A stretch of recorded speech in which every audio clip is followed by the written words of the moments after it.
on Up TV.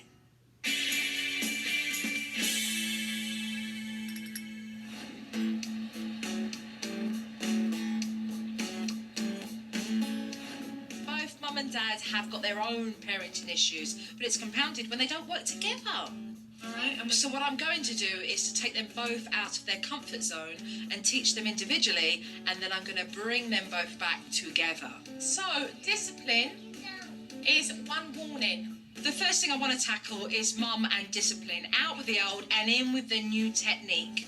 Naomi, Naomi, please come upstairs. And when Naomi started to play up, it was time for Mum's first lesson. You're going to give her eye contact, you're going to come down to her level, and in a very firm voice, you're going to say to her, I asked you to listen and do as you're told. I asked you to come up here, and you disobeyed me. The next time you don't obey me, you're going to go straight to the naughty bench. Do you understand? Do you understand? Okay, let go of her hand. Okay. And then I showed her where the naughty spot would be. You place them onto the bench. They'll stay there 1 minute per their age. So 5 minutes, 3 minutes, and then you walk away. Now all Mum and Dad needed was practice, and Naomi obliged. Naomi, you're not sitting in your chair. No, she's not. She's about to do a timeout. Yeah, because I told her not to do that again. Yeah, she goes into timeout, and she'll have to resume back at the table. Sit down.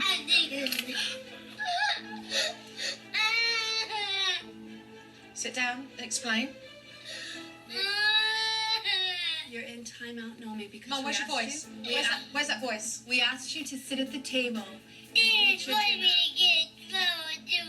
You're here for 5 minutes. And Naomi just freaked out.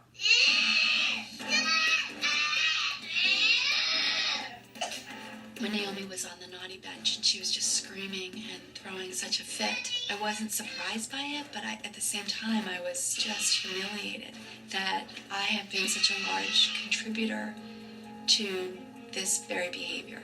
Mom. Give me a meaning. You're not the blood, Mom, and you're not my mother. Only yesterday in this situation, Mum would have resorted to spanking. You're mean and stingy, Mom. The words are there to manipulate and to emotionally blackmail and to pull the strings that they've been pulling for far too long because you've allowed it. You've got to let it go over your head. You can't take it personally. Supernanny. Eventually, Naomi did calm down, and it gave Mum the opportunity to finish the timeout. Naomi, you are here because you disobeyed. Sorry, It was hard work, but it was really also encouraging.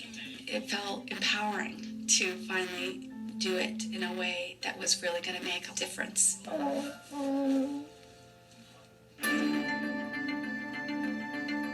that I think that Mum's got discipline safely underneath her belt, it's time to work with Dad. I've got one T-shirt. So it's yours. We're going to wave goodbye to you, and you and I are going to work.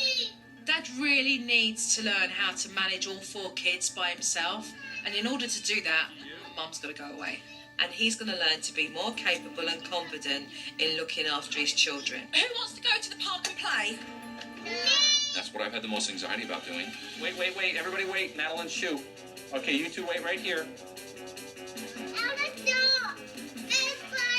Nathaniel and Nora, wait. Everybody wait. Okay, now we're going to walk across the path here, and we're going to go to the playground. Wait. Hey, look at this. We have to look both ways. Look to the left. Are there any cars? Nora, wait. At this stage, when you've got 2 and 2, you now need to be in the middle, okay? Okay, we're going to cross then. Once they got to the little playground area, Dad got busy just having fun with the kids. I certainly think it's challenging for him. I think he's stepped up. I do believe that he can do this. I think he needs to believe that and know it. Mark, let's round the kids up. Hey, listen, everybody come here. And as we started to walk back, Naomi kicked off. She decided that she was going to go and do her own thing like a big grown-up woman.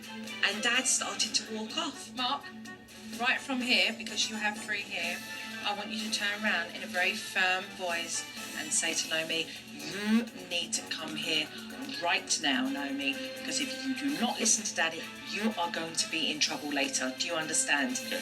Now, Naomi, you need to come here right now, or you're going to be in big trouble when we get back home. Thank you very much. Now sit down on the bench. That's the first time that I saw Dad exercise his tone of voice out in public and Naomi respond. You talk with such conviction that they take you seriously. They know you're not messing around. That was really encouraging. That was maybe the single most empowering experience for me. Everybody walk. Good job. It was time to have lunch and Dad had made chicken sandwich and fruit and Naomi dug her heels in. No, I'm not eating it. Naomi wasn't going to back down and she wanted her dad to give in.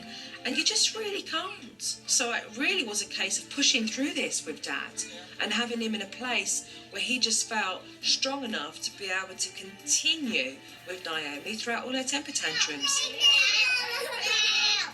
Laura started to kick off. There was timeouts, then back at the table again. I mean, this went on for hours.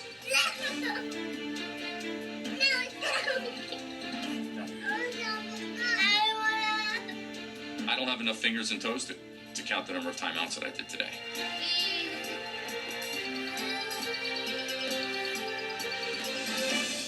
But I tell you what, he stuck in there. We needed to stay strong with Naomi and let her realise that she had to do as she was told. And eventually, she ate that sandwich. The hardest thing for me is to see how out of control Naomi is. I want my old mommy back and my old daddy. I think it was a very valuable exercise for Dad. However, the real practice is going to be when I'm gone and having Dad do that exercise when I'm not around. Coming up on Supernanny. Nighttime unleashes a monster. No, I don't like you. I don't like you. And bedtime turns into a nightmare. I hate you, Daddy. When Supernanny returns. We want to